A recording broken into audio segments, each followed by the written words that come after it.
We're going to do a set of pencil push-ups to prime the overhead press pattern. So this is just basically working with helping out the visual system. So when we're moving a bar or dumbbells that get closer to us and farther away from us, if we can't see them well, or if our visual system doesn't process the depth perception well or the movement well, it affects things like our strength, it affects our movement, our range of motion, it affects things like increased sensitivity to pain.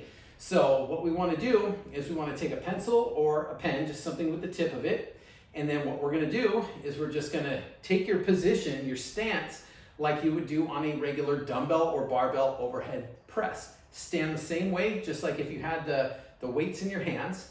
And so I can simulate it like I've got a dumbbell in one hand, and then we're going to put the pencil or the tip of the pen up right about where you would press. We don't want it way up here overhead. I mean, think about when you press, if you look from the side, you press, you're probably somewhere up around here, okay? So that's about where we want the tip of the pencil or the pen. So again, in that position, we're gonna focus just on the tip, and we're gonna move the tip toward the bridge of the nose, or like close to between the eyes, right? Just toward the bridge of the nose.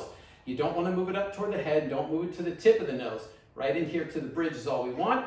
We're gonna focus on the tip of the pen. So we're just moving it until the tip of that pen either gets out of focus or you see double of it. You're gonna hold it there for about 2 to 3 seconds and then bring it right back out to arm's length. So bringing it in and hold it, bring it back out, and the same thing, bring it back in. And we're just doing this about 3 to 5 times, but be aware if you get any kind of feelings, if you start to get a headache, if you start to squint your eyes, you feel like you're blinking a lot, those are signs of what we call threat, meaning that that input could be too much. So we don't want to get to that point. So if you start getting to that point before the 3 to 5 repetitions, then what we do is you don't go as far. You just go as far as you can before you get those feelings, those symptoms.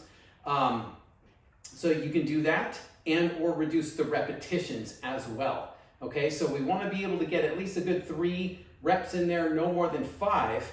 And again, the speed shouldn't be super fast. It shouldn't be super slow like this. Just kind of a normal speed. Think about almost the speed that you would move the barbell or the weights, almost that speed, okay?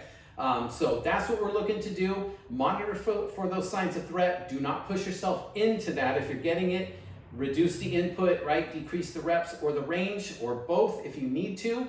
And again, practice with this. Over time, it does get better, and you'll be surprised how much this can help improve strength, improve mobility, improve your performance, and help decrease sensitivity to pain with something like an overhead press.